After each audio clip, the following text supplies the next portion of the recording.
Christy and Tanqueray on the Rocks, the Trailblazers Toolkit. On this podcast, we dive into the messy realities of corporate life that nobody talks about over office coffee.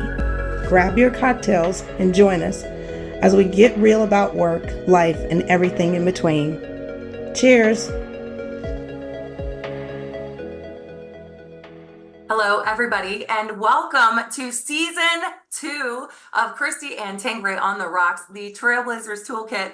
I am so cheesy and smiley. It is like a problem because I am so excited. We have a camera for real this time, and it is working. Yes, super excited. Yes, super excited. And we also have our lovely cocktails. This is my new unicorn cocktail cup, everybody. And yes, we have some cocktails because this is Kristi and Tanqueray on the Rocks, the Trailblazers Toolkit. And if you're watching us, and you should be because damn it, we're cute, you will also see another beautiful face joining Tanqueray and I. So to introduce her, I'm going to kick it over to my favorite human being on earth, my co-host, Tanqueray Edwards. Hey, good morning, good day, wherever you are. Good day, good afternoon, good evening. So wanted to tee up our guest today. As we talked about the last few episodes, we were going to start having guests. And our first guest is Nakira Carter, and she is awesome, phenomenal, good friend of the show, avid listener of Kristi and Tanqueray on the Rocks. So Nakira is a corporate real estate professional, executive. She has a focus on design and construction, and she's been in this space for over 25 years. Nakira describes herself as a creator of beautiful spaces, just not the physical environment, but more importantly, the emotional and spiritual places. Drawing on her core values of courage, connection, and safety, she drives to establish 3 principles in whatever room she finds herself in.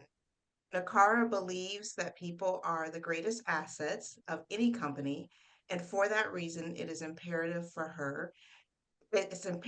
her that she always leads with love. I love that so much. Nakira is also a wife and has been for 22 years. And her husband is Kenneth.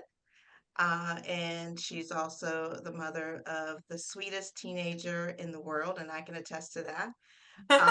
Caden, who is a superstar in so many different ways. Like, we're going to be watching this child in the Olympics in volleyball. I'm putting that out there. Oh, well, now hold on, stop. Anybody who knows anything knows that I'm a huge volleyball fan. Oh, I didn't know that. So the first thing is, does Caden spell their name with a C or a K? With a K. Duh, hello, because all great people do. Okay, this is so exciting. I didn't even know this. Okay, continue. I just felt like that needed to be said. Go volleyball. Go. Yeah. Yes, go volleyball. So, Nakira, welcome to our first episode of season 2, where we are doing this video moment, and just want to say thank you so much for accepting the invitation and jumping on to talk to us today about Trailblazer Burnout. So wanted to just first start with like fundamentals. You know how I am, like, let's start with the basics. What is Trailblazer Burnout? So thank you all so much for having me today. It's exciting. I was saying a little bit earlier that this is my first time being on the podcast. And so it's just great to be with you two. Kristi, I know that we just met recently. Tanqueray is a dear friend. And so it's just exciting to be a part of something. I have been listening to the podcast through the first season and really enjoy what I'm hearing. So it's nice to be considered as a contributor to the listeners. So excited about that. So before I get started with answering your question, Tanqueray, I do want to mention that today when I speak, I will be speaking from a place of intersectionality. So this will be my experience around Trailblazer Burnout as a woman of color in corporate America, which I've spent the last 25 years. So I want to start by just giving the Merriam-Webster's dictionary definition of Trailblazer. I like to do that because I think sometimes it will bring out different things. We know that new words are being added every year to the dictionary, so it's always interesting to see how definitions are changing. I got a chuckle out of this too. So it defined it 2 different ways. One was a pioneer or an innovator. The second one was a person who makes a new track through a wild country. And I laughed at that because corporate America is a wild country, right? Let's just keep it Wow. real. Yes, It it's is a a wild country. it is a It is very a wild country. Yeah, it's wild. You know what? Wait a second. I think that's why everybody in corporate America really loved Yellowstone. Y'all know that show Yellowstone that all these corporate Facts. Americanites Yes. went nuts over. Okay. I had a woman at a former Yeah. job literally Mhm. use some lines on me from Yellowstone as she was trying to fire me. Okay. Like from the show. I Oh think my it's a gosh. wild country out there. And so that's why they loved it. Go ahead. I just had to say it. It just popped No, in my head. I love that. I love that. So I chuckled when I read that because I was like, truly, as we just confirmed, corporate America is a wild country. So that is the trailblazer piece. Just anyone that's doing something new for the first time. And then the burnout, I think we can all attest to burnout. It's been a word I think that's been used a lot over the past 4 or 5 years, especially as we think about COVID and just how much our country is changing right now. And so that to me is the definition. It's someone that is a first, that is truly fatigued from being the first, right? And so the trailblazer piece, as far as, the first piece starts to come out with the burn, it starts to further expand with the burnout. When we think about the fact that for me in my space, I was burnt out because I looked, around me. It had been 3 years that I had been the trailblazer and been put in this spot because of, the space I held in intersectionality. So the first time it happened, I was in my first company, was in a company, large corporate real estate firm. And it was during the time of George Floyd. And, I had just taken on the role as the first Black woman to ever lead a market office for this particular business sector. And while it was amazing, after being in that space for 3 years, I looked up, and this is where the true burnout piece really hit me. And although I was the first, after 3 years, I was still the only. Mm. Mm. And that was just a really hard pill to swallow. And that's when I started to think about the Trailblazer burnout because it was, while it was amazing to be the first, it was amazing, to be a part of something truly wonderful and unique. It was also tough because I was still the only. Oh And man. I started to think about what was next? Like, what happens next? Who do I hand this off to? I want it to be someone else, hopefully that looks like me, and if not, someone at least, that is also from a underrepresented community or underrepresented group of folks. And there were just not a lot of options. And so it just led me to start to think about the fact that like I felt like I had been put there and I essentially met a requirement. I mean, I was also qualified. So let's not, dismiss that. I happened to be a woman of color, but I was also qualified. But I started to feel like there was never any intention to expand it, right? It was always like, get her in here, and then we've checked the box. And there was no thought to what was next What's for other next? folks that look like me, as part of that position. So that to me was the trailblazer burnout. So much of that story resonates with me, being a woman of color. It is exciting at first to be the first, Yeah. right? And then Hmm.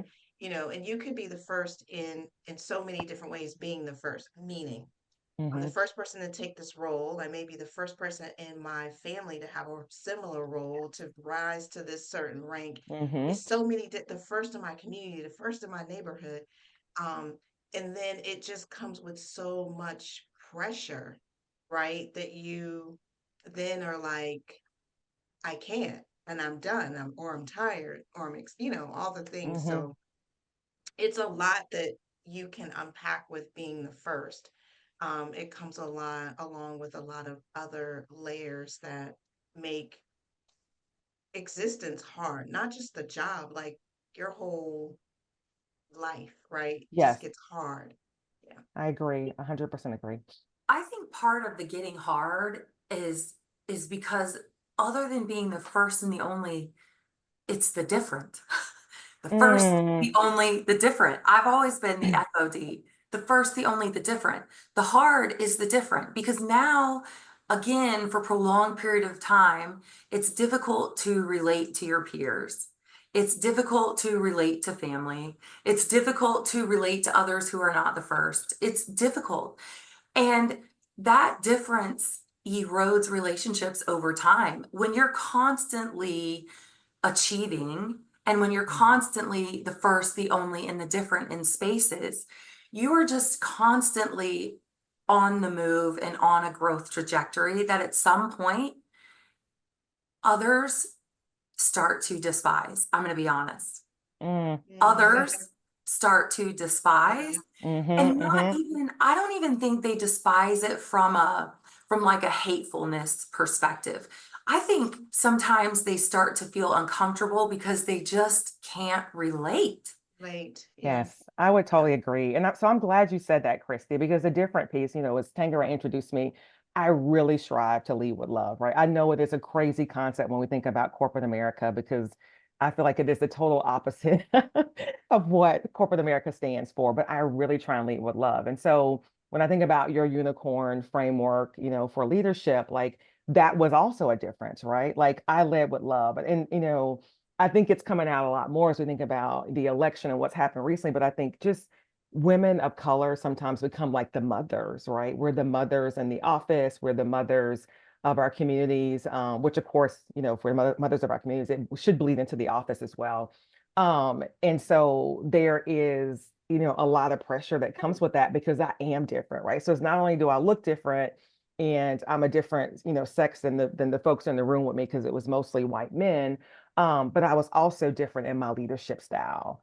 And that's hard. That's really hard. And, you speak about, folks being uncomfortable, but I think what happens is that they look at me or they look at us, because I loop you in here, Kristi, with us. I know you may not, exist in the space of intersectionality, but you are a woman, right? You're a woman and you're a Yes. unicorn leader. Yes. But we start to make them think about what they're not, right? And they see us be successful and they see the relationships that we have and the connections that we have inside the firm. And it starts to make them rethink their leadership styles. Instead of leaning into that, they will sometimes lash out. Yes. And so And that different another, piece. you're so right, Nakara. That's brilliant and very introspective. And the other thing about leading with love, as you say, or being a more unicorn leader, which is recognizing that empathy and execution, in fact, do coexist, is when you lead in that manner, you essentially are shining a light on those facets in another individual that aren't quite there yet. Yeah. And that is the discomfort they feel. Yeah. And that is where the tension arises because people react in a myriad of ways. Sometimes they react on a spectrum that's positive, and sometimes they're like, "Ooh, no, I don't like the way this makes me feel." You shine a light on things that I don't want to feel. I haven't done X, Y, and Z. Therefore, this is why I show up in spaces this way. You highlight this, and I don't like the way it feels, and then blah, blah, blah, blah, blah.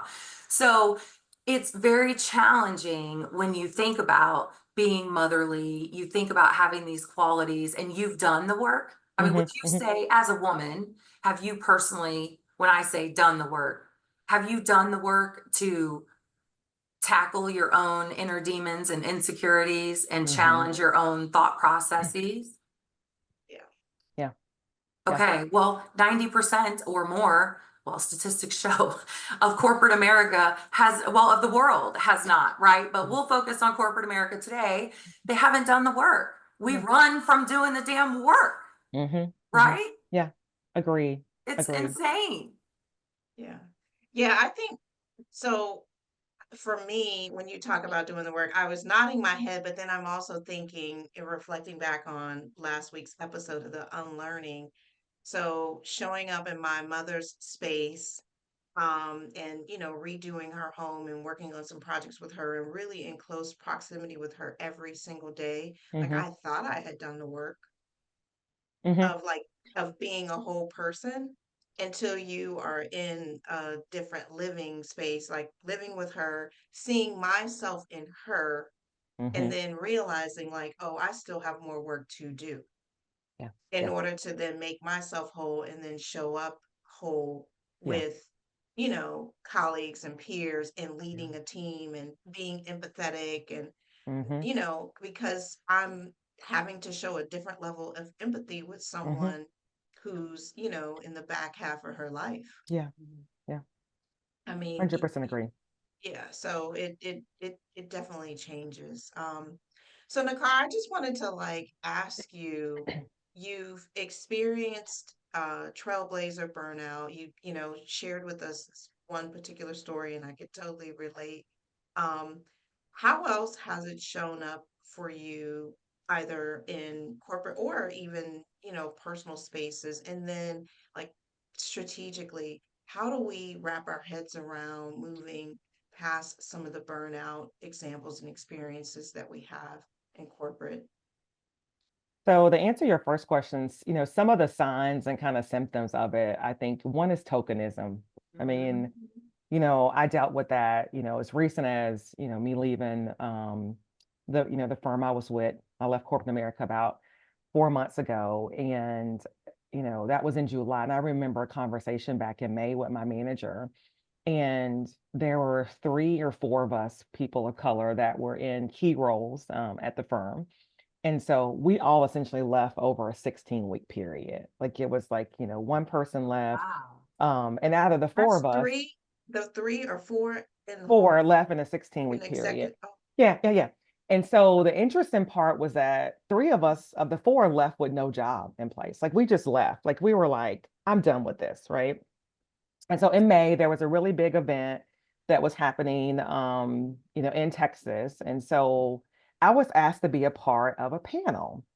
And you know me, Tanqueray, I'm gonna do my research. So I looked around and did some research around the folks that are going to be on the panel. And everyone was like 2 levels higher than me, right? So I was a senior director. These are like managing directors, executive directors for the firm. And so I approached my manager. I said, look, I'm feeling a bit of tokenism right now because normally I would not be at this table, right? And it's great, and I appreciate being asked to come and be a part of this panel, but I would not be at this table. So, I'm looking at the folks that are here. They're all 2 to 3 levels higher than I am. So I'm just wondering like why I was asked to be here. And I'm okay if you say to me that we really need to have some diversity show for up diversity. on the panel. I'm okay with that, but like I just need for it to be said because I need for it to be recognized. And I actually used the word tokenism with her in conversation. And so she was really offended by that. And I was like, well, it's the reality of where I am right now, right? Like you can't tell me how I feel. Can I Go ask ahead. a Go ahead, question? Kristen. Yeah. What did she say? What part was offensive to her? Was it She took it personal, right? It was like instead of her meeting me where I was, this was also the manager that told me that she didn't see color. And I asked her what color was her shirt, and she said blue. And I was like, right, everything has a color. So if that gives you any kind of context around the individual I was dealing with. Hey, But people who listen to our podcast, please, don't I know say your that. intentions are good. As a white person, don't say any person, but as a white person, I know we don't say that we don't see color. Okay, No, don't say that. you Don't. don't, you don't, you don't. We don't. So We don't. she took it personally. So instead of just meeting me where I was and allowing me to, like giving me space to say how the situation was making me feel, Yeah. um, Mm. she tried to change my mind. And so that is what Gaslight. I was met with. Yeah. So, but the tokenism is real. And sometimes the reality too is that there is no one else, right? So they are going to come to you. And I mean, I ended up, she actually she was putting things together that day. She's like, well, can you just come to the prep session and get a feel for it? And I go to the prep session and I realized, you know what, I can be a part of this, even though my title doesn't state it, which is a conversation for another day. Like, why didn't it? But even though my title doesn't say so, I can keep up with these folks. But the tokenism was very real. I became resentful just based on what I just said about, why wasn't I being promoted, right? Mhm. What was happening there in that space that I was not being seen that way. Right. That was a big piece for me. And then a little bit of like depression, if I'm being honest, and just kind of feeling stuck, right? Kind of the things that you would typically deal with burnout, but the context was just a little bit different. And Mhm. feeling a little bit like unempowered as well was Mhm. was a really big one for me too, because that situation did make me feel a little bit that way. So not understanding why I wasn't being promoted, dealing with the tokenism and knowing that really deep down I was being put on that panel. Once again, I will never discount my skill set because I think I am uniquely amazing, but I was also being put on there for that, for other reasons, but no one wanted to talk about it. They just didn't Right. want to talk about it. So those were kind of the things that popped up that, I would call, essentially signs and symptoms. Your second question, Tanqueray, was around, how do we combat this? Like, what do we do? And I think the first thing was just really being honest with myself about what was going on, right? And that was part of making the decision around leaving the firm. Like, I needed a break, right? So I had dealt with it back in 2020, 2021, and the role I had taken on with my previous firm, tokenism happening there. Tanqueray, you saw it firsthand with the things that I was dealing with there. So I had to be really honest around like how it made me feel, right? And what it was doing to me. Because that's not always easy either, right? Like, a piece How of did it me, make you feel? it made me feel like I was being used. Mhm. And I'm going to be honest that the one thing, I mean, I've been honest the entire time today, but even more honest, Yay! Wait, yay! Can we celebrate a space where people can be honest? honest, Be I know. honest. Yeah. I Yeah. agree. It's Yes. it's refreshing. My husband sent me a YouTube video, and the time leading up to me leaving, he overheard like conversations I was having and the way people were speaking to me. He was not comfortable with it. He would drop an F-bomb after a call, like who the fuck was talking to you that way on a call, right? Like that is, and that I mean, so he has a potty mouth, but that's not normally how he approaches, me or even work, right? So I definitely knew that, there were some things happening there that were uncomfortable for him. They're equally uncomfortable for me. But so he sent me this video.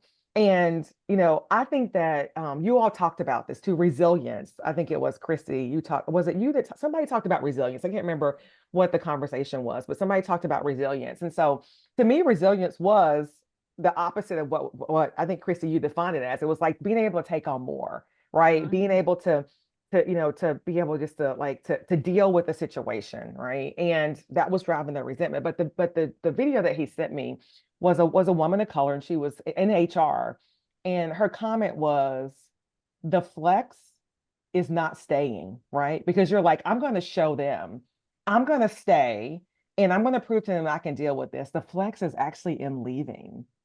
He was like, Yeah. Nakira, your departure with no job in place, right? I mean, to the point that I had one date set to leave. They realized I didn't have anything set up. They asked me to stay another 7 weeks, on my terms, which is amazing. But he was like, the flex was in the leaving. And so I think, going back to your question, Kristi, about how it made me feel, in the moment I felt disempowered, but leaving and hearing this woman speak and watching my husband support me and my daughter in this way that I could have never even imagined, it made me feel safe. It made me feel loved, and even in my departure, like seeing some of my employees, I managed a team of 30 global employees, come to me, and they're still coming to me and saying, you really took a stance and we appreciate you for doing that. Because I thought staying was the stance, and that was the big thing. But really, and I like to use the word flex. The flex But was think about leaving. this, the flex, right? That's the point of putting the cape down on the backs of us, right? Yeah. Of pile more shit on, Yeah. of hey, be the first and only different forever. Hey, just check the box. Hey, be at the event, be on the panel, but you don't get the promotion or the money. But hey, on the backs of you, because you're doing it for all the women. Okay. You're doing it because you don't want to be a quitter. You're doing it because your daughters are looking. We all got Yes. daughters. Yeah. Yes, they're looking, they're Flex, watching. right? They're watching. That's why I said in that episode, ladies, resilience is not how much stuff you can take. You're right. The flex is saying, you do it then. Yeah. I'm with you, girl. Yeah. I was on the way out too. Job, no job, didn't matter. Deuces, not playing the game anymore. Yes, agreed. That's the 100% flex. agree. Put the cape down. We do not have to save all of humanity from a system that is not ready to deal with an empowered woman. Yeah. Yeah, and the not ready really showed up when you went to the leader and said, "Hey, why am I on the panel? Like, tell me more." Like, that could have been a great opportunity to start working with you, standing up, not to give you more, but standing up something that shows that, hey, we want to develop leaders of color. We want to develop women. We Mm-hmm. want to Mm-hmm. create this pipeline. We want to have this retention program. We'd love to get you engaged in that. We realize that, hey, you know, creating this panel, you are the only one. Why is that? Yeah. Yeah. How do we do Agreed. better? Mm-hmm. I But mean, instead it was like, no, let's, you know, same, same, same, same. well, think about it. Think about it through the context of it was uncomfortable. So Mm-hmm. instead of sit with discomfort and potentially take an inward, uncomfortable look at your own bias Yeah. and your own potential awareness that what is being said could challenge your own thoughts or beliefs, and use that as an opportunity instead of judging, gaslighting, and trying to change the way Mm-hmm. Nakara feels. We could Mm-hmm. have Mm-hmm. gotten very curious and said, well, Nakara, you're probably a perfect person who could help us change the way Change. this feels. We could probably really do a lot of great work for you and a bunch of other people here. I wonder if you would be willing, based on your experience, to document how you're feeling, how this goes, and then help us next year make sure that we have done this, this, and this to ensure that this isn't the case, or to make sure that we've lifted up an entire other, opportunity for people to shine. Or, hey, guess what? You're right. We suck. We absolutely should have promoted you 3 years ago. And here's your back pay. Whatever. Yeah. Yeah, no, I Yeah. agree. And to add, like to make it even worse, so I go to the trip in Texas for the leadership event. You all, there were 100 and probably 50 people in the room. You know how many people of color there were? Already know the answer to So that there one were because it's four always people of that way. color. Yeah, there were four people of color, and two of us were Black. And the other individual that was Black was in sales. And we know how sales goes, right? So it's not always, like it's corporate, but it's a little bit different. Um, but yeah, so I was the only Black person that actually was part of the team, the leadership team that was doing the work that was tied to managing people and those kind of things. The other individual, as I just said, was in sales, and those are always individual contributors for the most part. So it's just a different way of looking at things. So, and it was interesting because this individual was also on the panel, and when he spoke, he actually, very much a believer. And so he's, was on the stage and he said, you know what, I prayed about this and I really feel God moving me to say this. He said, but I want you to look around you. We talk about the way that we go out and we sell our work and sell our people. But there is nobody else in this room of color except one woman.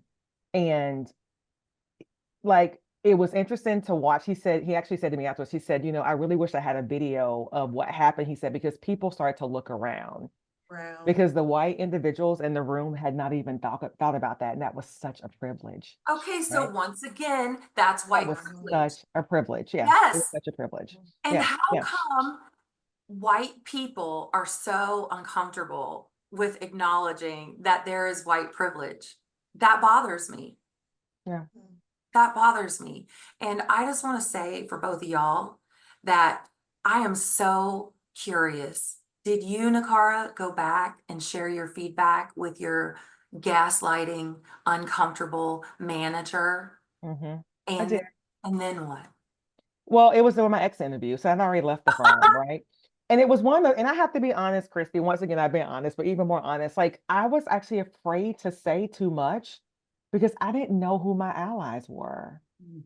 I didn't Yeah. know who I could speak to and there not be a backlash, right? I was very honest with HR in the ex interview. I actually spoke to the CEO of our division as well, weeks after I had left the firm, and was very honest with her too.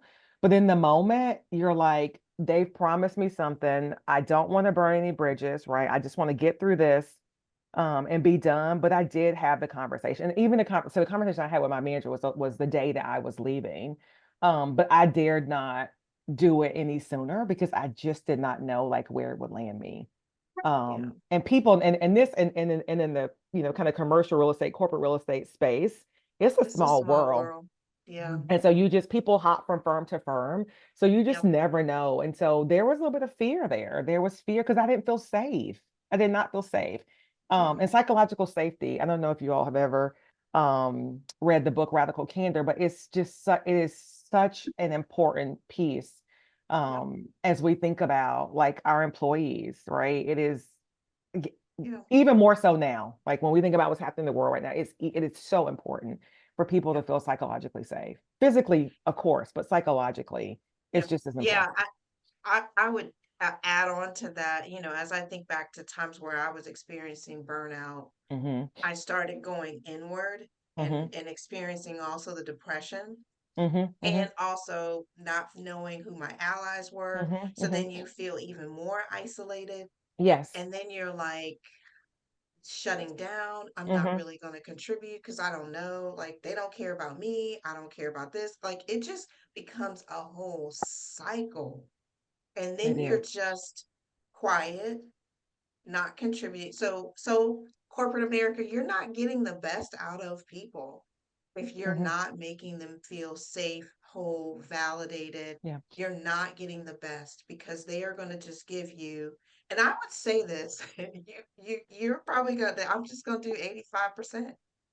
And honestly, less than that. The data shows it's less than that because if people feel psychologically safe and they feel respected and they feel trust by their manager, they have a 23% higher profit output. And so it's not just about profit, but that's higher than 85%. So you're actually only getting at best 77% of a person if they don't feel psychologically safe. I would say it out like to myself and to close friends. I probably even have said it to Nakira, like they just go get this 85%. And honestly, the other half of that was my 85% was gonna look like 100% in comparison to the mediocre people they were hiring anyway. That's the truth. That is the truth. But again, that I've been having this conversation with myself because what you just said, I just asked my executive coach the other day. I said, do I need to continue pushing at this pace? Like it's been a very extreme 11 months. It's been amazing. We built an empire and we're continuing with products launched, you know, for the next year. They're coming. Do I need to continue creating and strategically road mapping at this pace? I feel like, and this is what I said, this was not self-compassionate, but this is what I said. I feel like a very average loser if I don't.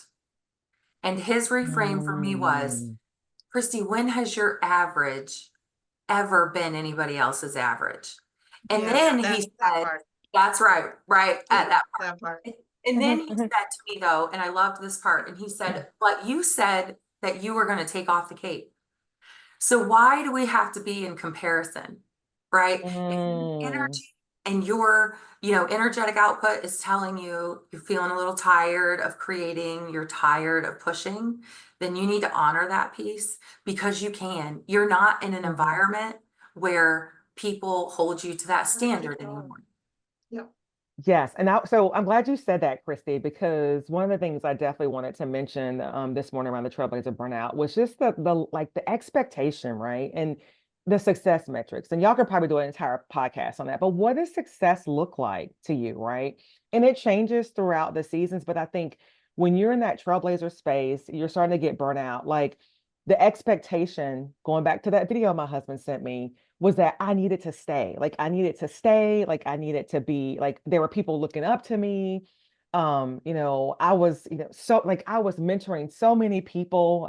Tanqueray, you probably remember this when we were at the previous company together. Like I started that group of Black women. We were meeting, like I just, you know, and I pulled the group together because I was meeting with 8 or 9 different women once a month. And it was just too much. I said, let's just pull, you know, I call it the mentoring circle together. And then that way we could feed off each other. And I felt, you know, I could remove some of the pressure, but there was just so much pressure around that and the expectation. But it did, you know, coming out of this last company, I started thinking about like, what does success look like for me? And in this season, it's about, you know, helping my daughter figure out like, what does college look like for her? What does volleyball look like for her in college? She just got her first offer to play in college. And it's like, okay, I know, yay, because she's an undersized pin. She's an undersized hitter. Great on the back row too. Shout out to Kaden for her hard work. But But yeah, so those were things that were important. It was important for me to be home. I mean, we lost in 2022 and 2023, we lost my in-laws within 8 months of each other.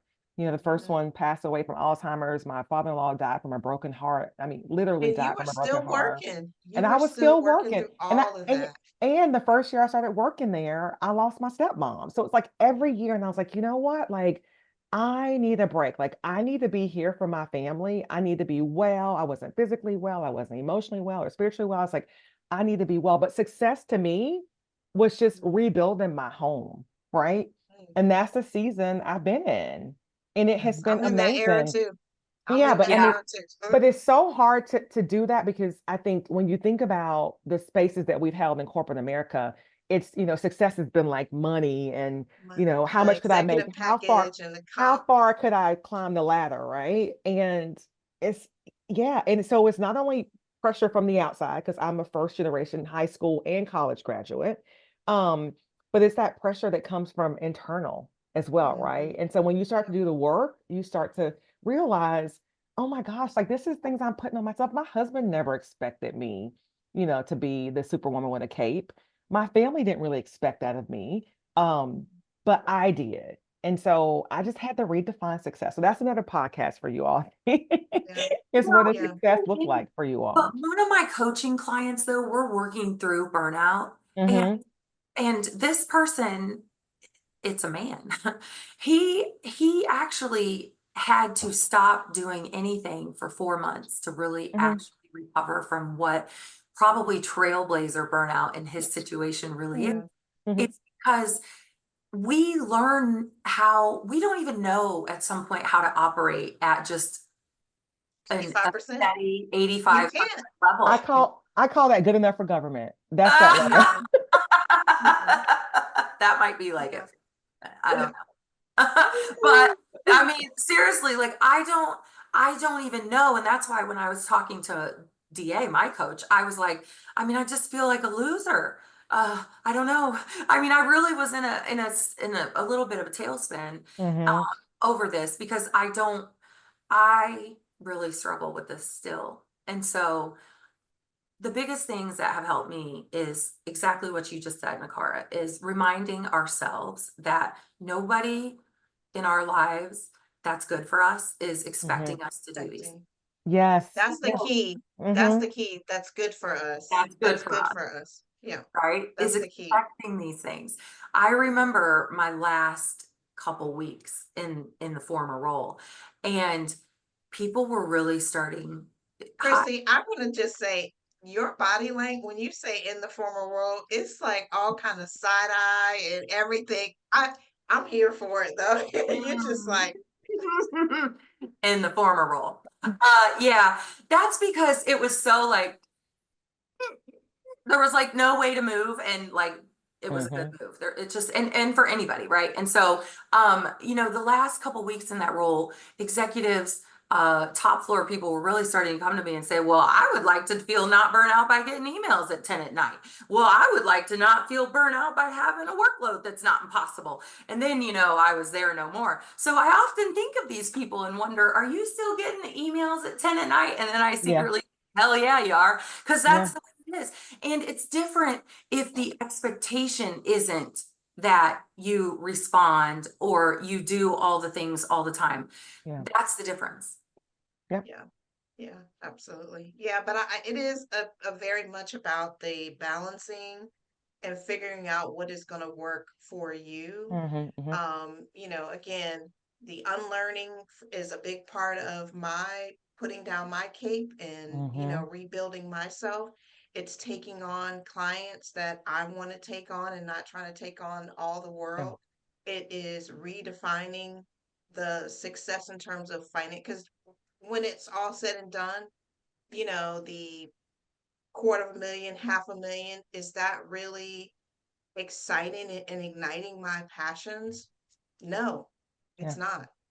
Yeah. And if Agreed. I were to focus on the passion projects and the things that I really love, I feel like all those other things will come. Yeah. So I think holistically, it is like really thinking about what is it that is going to ensure that I'm well mentally, spiritually, financially. I'm Mhm. able to Mhm. physically show up, be present, take care of my kids, not be fighty. I was so ugly. I Mhm. was Mhm. so mean. Same. Like constantly reflecting on that. Mhm. It's Mhm. awful. Yeah. And Tanqueray, you've heard me say this before. Like I thrive on being kind. I mean, as a believer, I feel like that we are here as ambassadors of Christ here on earth, or Jesus, God, however you want to look at it. We are ambassadors for the good.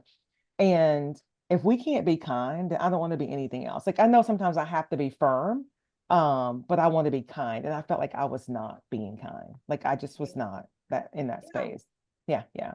I think Um, that comes too from compassion fatigue. I mean, think mhm, about how mhm, much compassion, as people who lead with empathy and execution, we're being nimble, nurturing, we're being inspiring, we're mhm, compassionate, we're optimistic, we're being resilient, we're noble. mhm. You're all the things of a unicorn leader, by the Yeah. way.